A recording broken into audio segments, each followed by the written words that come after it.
सुप्रभात, नमस्कार, स्वागत है आप सभी का सुबह 7 बजे की तमाम अहम खबरों के साथ। मैं हूं प्रीति। एक नजर हेडलाइंस पर। दिल्ली में तीनों नगर निगमों के आज आएंगे नतीजे। 8 बजे से शुरू होगी मतगणना। बीजेपी, कांग्रेस और आम आदमी पार्टी में कड़ी टक्कर।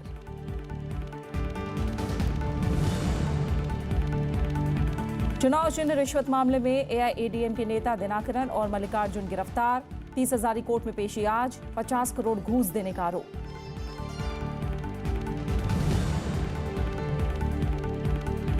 नक्सलियों की सफाई के लिए बनेगी नई रणनीति। 8 मई को पीड़ित राज्यों की बैठक। गृहमंत्री ने माओवादियों को बताया विकास विरोधी।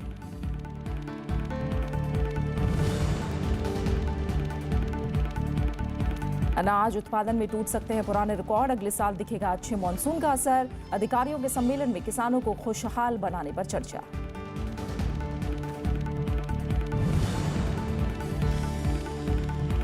और भारत और आर्मेनिया के बीच 3 समझौते। अंतरिक्ष, संस्कृति और युवा मामलों में बढ़ेगा सहयोग। यात्रा के अगले पड़ाव में उपराष्ट्रपति आज पोलैंड होंगे रवाना। दिल्ली में आज नगर निगमों के चुनाव का फैसला होगा। 23 अप्रैल को 270 वार्डों के हुए चुनाव में करीब 54% मतदान हुआ था। फिलहाल एमसीडी में बीजेपी के पास 138 और कांग्रेस के पास 78 सीटें हैं।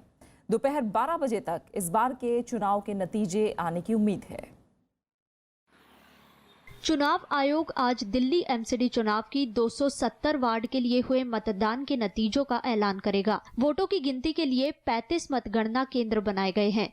उत्तरी दिल्ली नगर निगम के लिए 16, पूर्वी दिल्ली के लिए 6 और दक्षिणी दिल्ली नगर निगम के लिए 13 केंद्र बनाए गए हैं। निष्पक्ष नतीजों के लिए सुरक्षा के पुख्ता बंदोबस्त किए गए हैं। इस बार चुनाव में बीजेपी, कांग्रेस और आम आदमी पार्टी के बीच मुकाबला है। सभी पार्टियों ने चुनाव में अपनी पूरी ताकत झोंकी थी। रविवार को हुए चुनाव में 2,500 से ज्यादा उम्मीदवारों ने अपनी किस्मत को आजमाया है। दिल्ली के 1 करोड़ 32 लाख मतदाताओं में से रविवार को 71,40,000 मतदाताओं ने अपने मताधिकार का इस्तेमाल किया। सबसे ज्यादा मतदान दक्षिणी दिल्ली में रहा।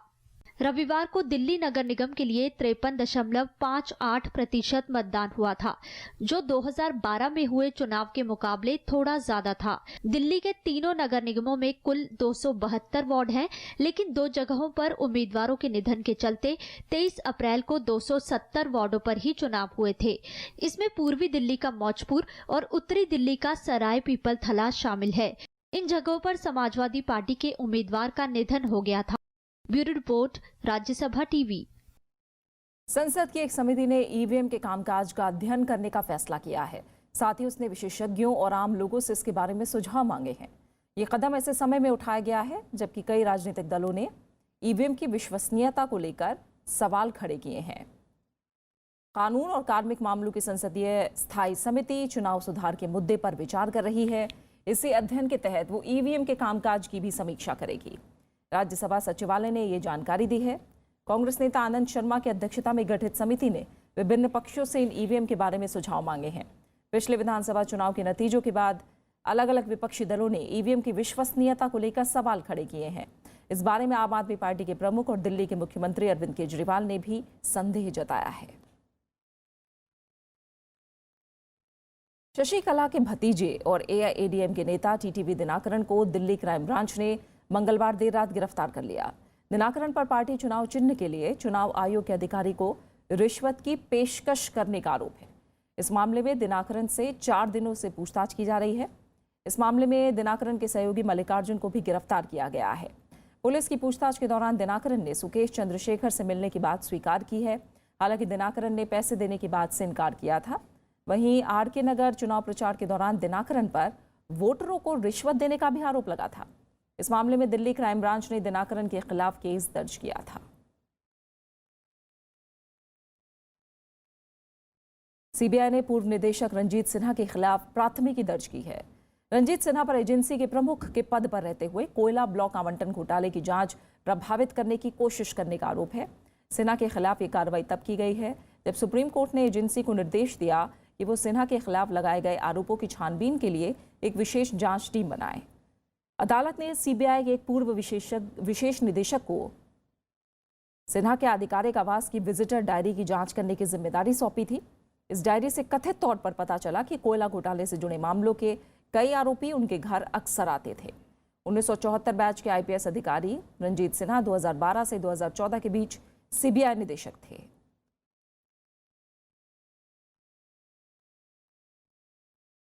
सरकार नक्सलियों से मुकाबले के लिए नीति की समीक्षा करेगी। गृह मंत्री राजनाथ सिंह ने मंगलवार को रायपुर में यह ऐलान किया। सुकमा में बड़े नक्सली हमले के बाद उन्होंने वरिष्ठ अधिकारियों के साथ हालात की समीक्षा की। गृह मंत्री ने नक्सलियों को विकास विरोधी भी बताया।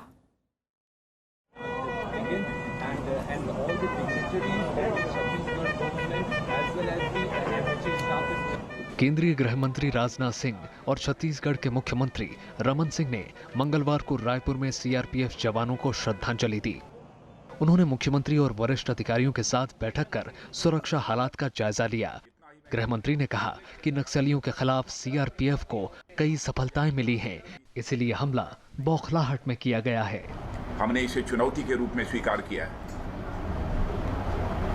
इसीलिए यह भी फैसला किया है कि हमारी जो LWE की स्ट्रेटजी है उसको हम पुनः रिव्यू करने जा रहे हैं। जरूरत होगी तो हम उसे रिवाइज भी करेंगे और 8 मई को दिल्ली में वह बैठक मैंने बुलाई है।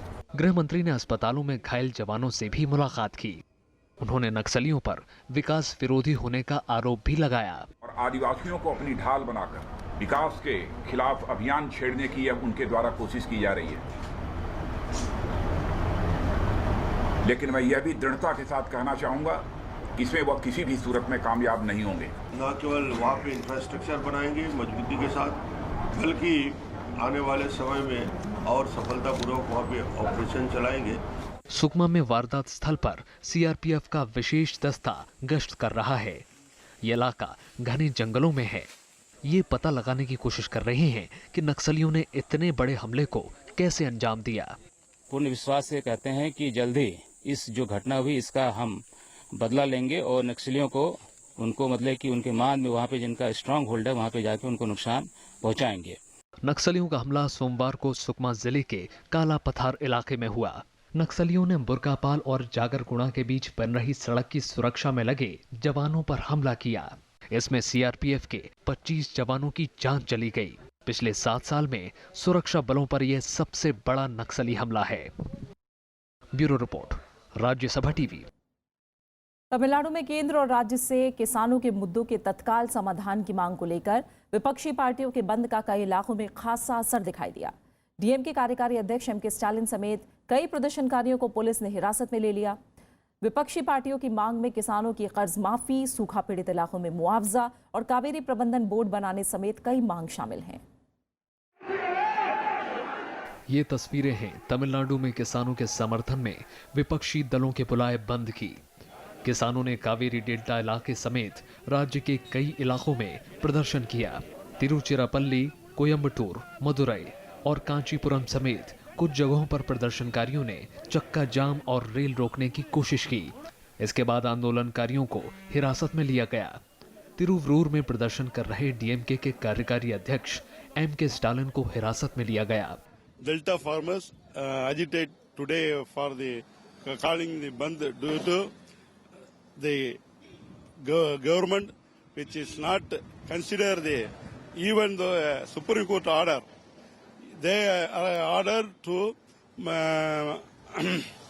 appoint the management committee of the Kaveri River Water. Kaveri delta जिलों में बंद का व्यापक असर दिखाई दिया। दूसरे इलाकों में बंद का मिला जुला असर दिखाई दिया। बाजार, दुकानें और निजी संस्थाएं बंद रखे गए, लेकिन बैंक, सरकारी दफ्तर और आवश्यक सेवाएं खुली रहीं। विपक्षी पार्टियों ने बंद पूरी तरह से कामयाब करार दिया है। डीएमके के अलावा कांग्रेस, वाम दलों, वीसीके और आईएमयूएल ने बंद का समर्थन किया था।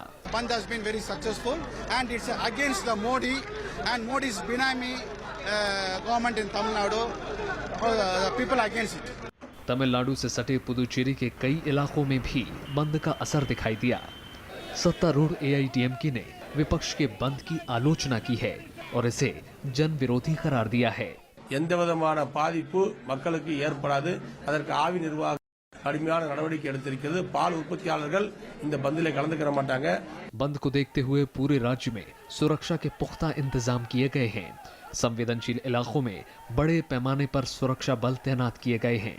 विपक्षी पार्टियां किसानों की कर्ज माफी, सूखे पीड़ित किसानों के लिए मुआवजा, कावेरी प्रबंधन बोर्ड बनाने और हाइड्रोकार्बन परियोजना को रद्द करने की मांग कर रहे हैं। डीएमके ने किसानों के मुद्दे पर विधानसभा का विशेष सत्र बुलाने की भी मांग की है। तमिलनाडु में सूखे से जूझ रहे किसान अब हर एक मंच और हर एक मौके का इस्तेमाल कर रहे हैं जहां वो अपनी आवाज केंद्र सरकार तक पहुंचा सकें। लेकिन दूसरी ओर डीएमके हर एक मौके का इस्तेमाल कर रहा है जहां राज्य में वो एआईडीएमके को हटाकर सत्ता में वापसी कर सके। नागापट्टनम में कैमरा जुनैद के साथ पंचानन मिश्रा, राज्यसभा टीवी। जम्मू कश्मीर में बिगड़ते हालात के बीच मुख्यमंत्री महबूबा मुफ्ती ने मंगलवार को सेना, पुलिस और दूसरे एजेंसियों के आला अधिकारियों के साथ बैठक की। इसमें राज्य की सुरक्षा व्यवस्था और कश्मीर घाटी के हालात की समीक्षा की गई। घाटी में आतंकवादी गतिविधियां बढ़ने, छात्रों में बढ़ता असंतोष एजेंडे में शामिल था। ये बैठक इस लिहाज से भी अहम है कि सोमवार को ही महबूबा मुफ्ती ने दिल्ली में प्रधानमंत्री नरेंद्र मोदी और गृहमंत्री राजनाथ सिंह के साथ मुलाकात की थी और घाटी के हालात अगले 3 महीने में सुधारने का भरोसा दिलाया है। श्रीनगर लोकसभा उपचुनाव के दौरान झड़प के बाद घाटी में बंद और प्रदर्शन का दौर शुरू हो गया था। इसके बाद पुलवामा में छात्रों पर सुरक्षा बलों की सख्ती को लेकर कई जगहों पर सुरक्षा बलों पर पत्थरबाजी की गई थी। देश के कुछ शीर्ष शिक्षण संस्थानों की वेबसाइटों को हैक करने का मामला सामने आया है। मंगलवार को दिल्ली यूनिवर्सिटी और अलीगढ़ मुस्लिम यूनिवर्सिटी समेत कई शिक्षण संस्थानों की आधिकारिक वेबसाइटों को हैक किया गया। हैकर्स ने खुद को पीएचसी ग्रुप का बताया और इन वेबसाइटों पर पाकिस्तानी नारे लिखे। हालांकि वेबसाइट कुछ देर के लिए ही हैक रही। अन्य वेबसाइटें जो हैक रही उनमें आईआईटी दिल्ली और आईआईटी बीएचयू भी शामिल हैं। हैकर्स ने यह भी कहा कि वेबसाइटों से कुछ भी हटाया या चुराया नहीं गया। उन्होंने इसे महज संदेश पहुंचाने के लिए हरकत बताया। पुलिस ने मामले की जांच शुरू कर दी है।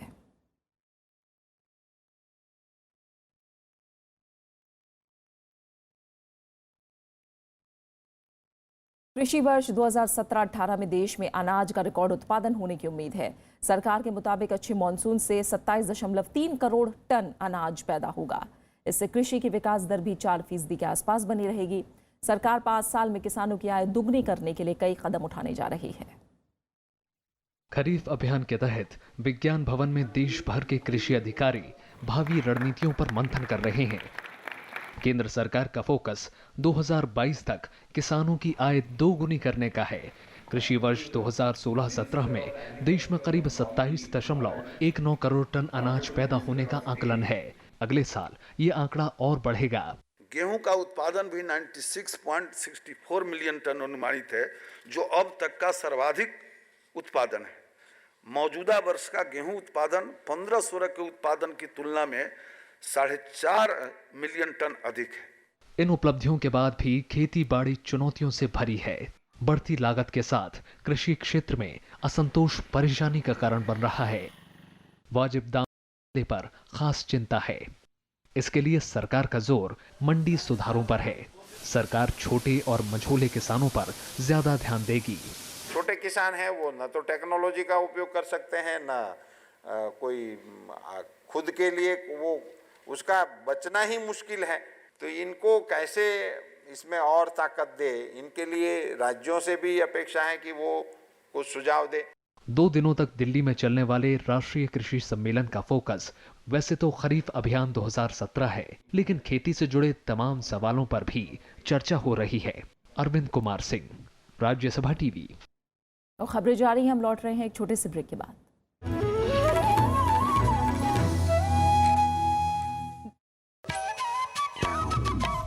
आदिवासी आबादी, आदिवासी समाज। राज्यसभा टेलीविजन उठाएगा उनके मुद्दे, बनेगा उनकी आवाज। मैं भी भारत कार्यक्रम में हम देश की जनजातियों के बारे में जानने समझने की कोशिश कर रहे हैं। एक बाहर जाए, एक घर पर बसा बसीन पड़ा हुआ, तो एक बाहर जाए क्या कमाए। मक्का और ज्वार काटने के बाद में मजदूरी के अलावा दूसरा कोई उपचार नहीं है। ये काम तो करवा देते, लेकिन पिछले 5 साल के आज तक मजदूरों को पैसा नहीं मिला। भारत के टेलीविजन इतिहास में पहली बार भारत के आदिवासियों पर विशेष श्रृंखला मैं भी भारत।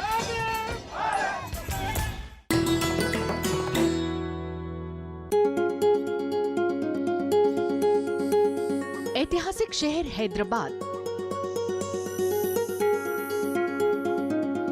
और हैदराबाद में मौजूद मशहूर चार मीनार।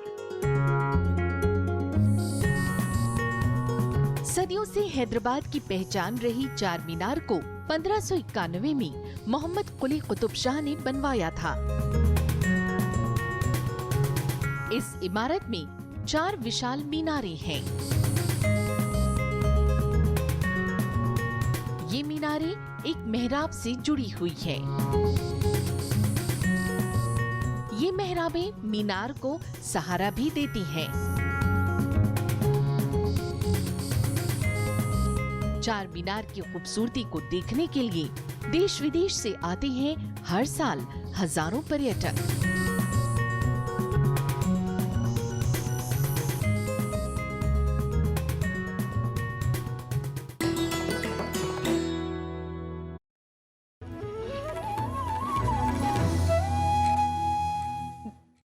उत्तर प्रदेश सरकार ने अवैध कब्जों को हटाने के लिए एंटी भू माफिया टीम बनाने को मंजूरी दी है। ये टीम निजी और सरकारी दोनों तरह की जमीनों पर अवैध कब्जों को हटाने के लिए काम करेगी।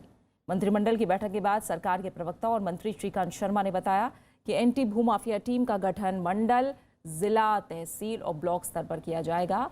इसमें पुलिस की भी जिम्मेदारी तय होगी। इसके अलावा महापुरुषों की जयंती और पुण्यतिथि पर स्कूल, कॉलेजों और ऑफिसों में छुट्टी नहीं होगी और विशेष आयोजन किया जाएगा। सरकार में इस तरह की 15 छुट्टियों को चिन्हित किया गया है।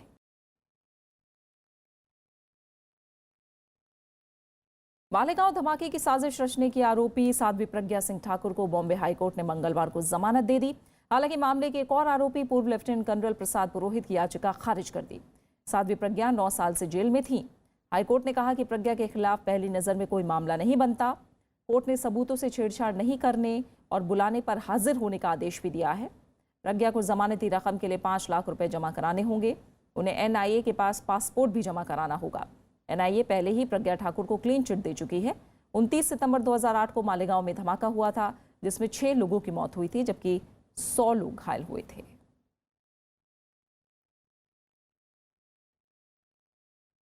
वित्त मंत्री अरुण जेटली ने माना है कि डूबे कर्ज की समस्या से भारत के बैंक परेशान हैं। उन्होंने न्यूयॉर्क में काउंसिल ऑफ फॉरेन रिलेशन के कार्यक्रम में ये बात कही। वित्त मंत्री ने कहा कि इससे निवेश पर भी असर पड़ रहा है। उनके मुताबिक डूबे कर्ज की समस्या 20 से 30 खातों तक सीमित है और इसका समाधान निकालना संभव है। वित्त मंत्री ने कहा कि उदारीकरण से पहले बने भ्रष्टाचार निरोधक कानून से समस्या सुलझाने में दिक्कत आ रही है।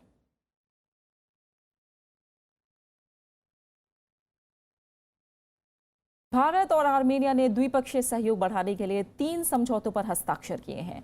2 देशों की 5 दिवसीय यात्रा पर गए उपराष्ट्रपति मोहम्मद हामिद अंसारी ने मंगलवार को आर्मेनिया के शीर्ष नेतृत्व से मुलाकात की। इस दौरान आतंकवाद के मसले पर एकजुट होकर मुकाबला करने पर भी सहमति बनी। उपराष्ट्रपति आज यात्रा के दूसरे पड़ाव में पोलैंड के लिए रवाना होंगे। पूर्व सोवियत देश आर्मेनिया के साथ आपसी सहयोग बढ़ाने की दिशा में भारत ने 3 समझौतों पर हस्ताक्षर किए हैं। उपराष्ट्रपति मोहम्मद हामिद अंसारी की आर्मेनिया के राष्ट्रपति, प्रधानमंत्री और विदेश मंत्री के साथ बातचीत के बाद ये समझौते हुए। इनमें सांस्कृतिक क्षेत्र में सहयोग को बढ़ावा देने, युवा मामलों में पारस्परिक आदान प्रदान और अंतरिक्ष क्षेत्र में सहयोग शामिल है। They said that they have opened free economic zones where it would be easy for Indian investments, and they said that Indian investors would be welcome to establish their offices here. And there was also talk of holding a business meeting in the course of this year as we celebrate our 25th anniversary. दोनों देशों के बीच कृषि के क्षेत्र में सहयोग को लेकर जल्द ही जॉइंट वर्किंग ग्रुप की बैठक भी होगी। भारत आर्मेनिया के बीच सीधी उड़ान सेवा के साथ साथ वीजा नियमों को उदार बनाने की जरूरत पर भी दोनों पक्षों में सहमति बनी है। आर्मेनिया में भारतीय फिल्मों की शूटिंग को भी बढ़ावा दिया जाएगा। इससे पर्यटन को रफ्तार मिलने के साथ संस्कृति का आदान प्रदान भी हो सकेगा। चर्चा के दौरान आतंकवाद के मसले पर भी दोनों देशों ने सुर मिलाया। We both agreed that there can be no double standards in combating this menace, that there can be no good and bad terrorists, and that the international community must speak in one voice to manage this scourge. इसके अलावा उपराष्ट्रपति ने Yerevan में Armenia के जनसंहार स्मारक जाकर श्रद्धांजलि भी दी। उपराष्ट्रपति का आज येरेवन में आर्मेनिया विश्वविद्यालय में छात्रों को संबोधित करने का कार्यक्रम है। भारत को उम्मीद है कि दोनों देशों के बीच एक संबंध स्थापित होने के रजत जयंती वर्ष में शीर्ष नेतृत्व की इस यात्रा से आपसी संबंधों को नई ऊर्जा मिलेगी। उपराष्ट्रपति आज आर्मेनिया का दौरा पूरा करने के बाद यात्रा के अगले पड़ाव में पोलैंड की राजधानी वार्सा के लिए रवाना होंगे। समझौतों के जरिए दोनों देश 25 साल के कूटनीतिक रिश्ते को तो आगे बढ़ाना ही चाहते हैं, साथ ही साथ ऐतिहासिक और सांस्कृतिक रिश्तों को भी एक नया मुकाम देना चाहते हैं और इसके लिए आर्थिक वाणिज्यिक सहयोग भी बढ़ाने पर जोर दिया गया है। कैमरामैन अनिर्बान के साथ अमृता राय, राज्यसभा टीवी के लिए। नेपाल के प्रधानमंत्री पुष्पकमल दहल मंगलवार को प्रधानमंत्री नरेंद्र मोदी से फोन पर बात की। इसमें मधेशियों और सरकार के बीच हुए समझौते की जानकारी दी और नेपाल में संविधान में मधेशियों की मांगों को लेकर किए जा रहे परिवर्तनों की भी जानकारी दी।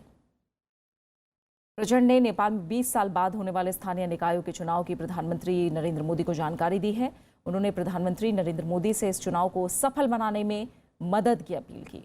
प्रधानमंत्री नरेंद्र मोदी ने नेपाल के प्रधानमंत्री प्रचंड को आश्वस्त किया कि नेपाल की स्थिरता और विकास में भारत पूरी मदद करेगा। श्रीलंका के प्रधानमंत्री रानिल विक्रमसिंघे मंगलवार को भारत दौरे पर दिल्ली पहुंचे हैं। वो आज प्रधानमंत्री नरेंद्र मोदी के साथ मुलाकात करेंगे। इसमें दोनों देशों के बीच त्रिंकोमाली में एक बंदरगाह विकसित करने के संयुक्त प्रोजेक्ट पर बात होगी। इस प्रोजेक्ट में पेट्रोलियम रिफाइनरी बनाने पर भी बात होगी। अगले महीने प्रधानमंत्री नरेंद्र मोदी भी श्रीलंका जाने वाले हैं।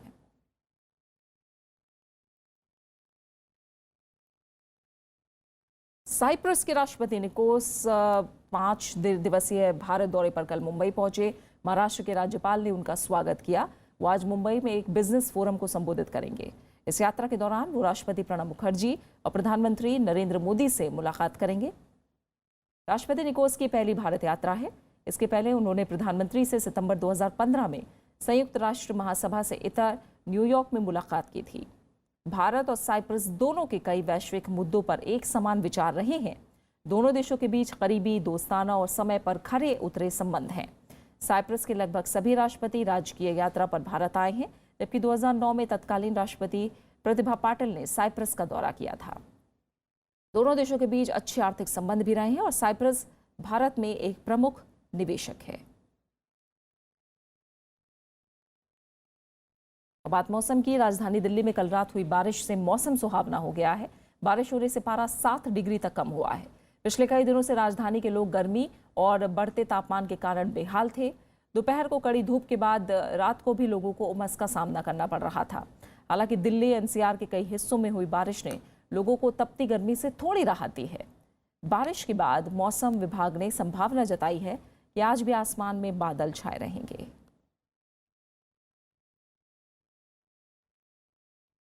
बात करते हैं खास शख्सियत की। आज विख्यात गणितज्ञ श्रीनिवास रामानुजम की पुण्यतिथि है। रामानुजम ने अपने जीवन में गणित सीखने के लिए कोई विशेष प्रशिक्षण नहीं लिया, लेकिन विश्लेषण और थ्योरी नंबर में उनका अहम योगदान है। अपने जीवन में रामानुज ने गणित के 3884 प्रमेयों का संकलन किया। इनमें से ज्यादातर प्रमेय सही सिद्ध किए जा चुके हैं। महज 12 साल की उम्र में रामानुजम ने ट्रिग्नोमेट्री में महारत हासिल कर ली थी। गणित के क्षेत्रों में हो रहे काम के लिए रामानुजन जनरल की स्थापना भी की गई। एक विशेष शोध के चलते उन्हें कैम्ब्रिज विश्वविद्यालय द्वारा BA की उपाधि मिली। यूं तो कई छात्र गणित का नाम सुनकर घबराते हैं, लेकिन रामानुजम के बारे में कहा जाता है कि गणित इनसे घबराती है।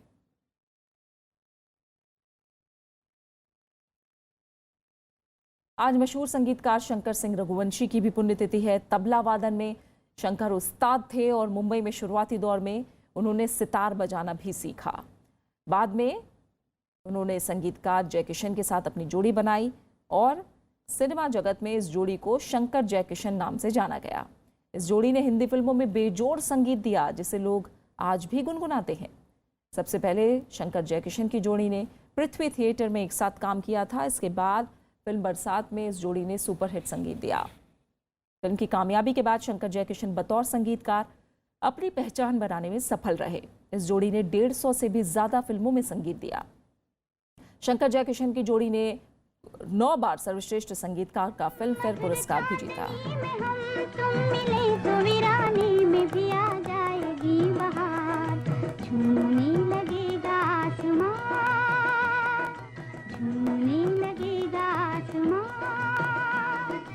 ए भाई जरा देख के चलो, आगे ही नहीं पीछे भी, दाएं ही नहीं बाएं भी, ऊपर ही नहीं नीचे भी।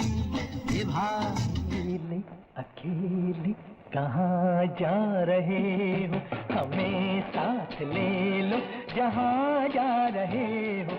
अकेले अकेले कहाँ जा रहे हो, हमें साथ ले लो जहाँ जा रहे हो। गुमनाम है कोई, बदनाम है कोई, किसको खबर कौन है वो, अनजान है कोई। और अब आखिर में हेडलाइंस। दिल्ली में तीनों नगर निगमों के आ जाएंगे नतीजे। 8 बजे से शुरू होगी मतगणना। बीजेपी, कांग्रेस और आम आदमी पार्टी में कड़ी टक्कर।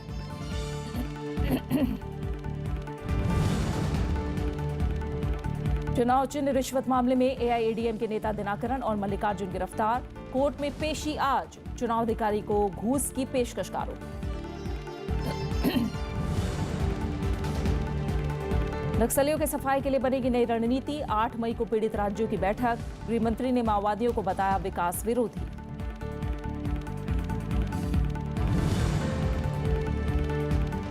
अनाज उत्पादन में टूट सकते हैं पुराने रिकॉर्ड। अगले साल दिखेगा अच्छे मॉनसून का असर। अधिकारियों के सम्मेलन में किसानों को खुशहाल बनाने पर चर्चा।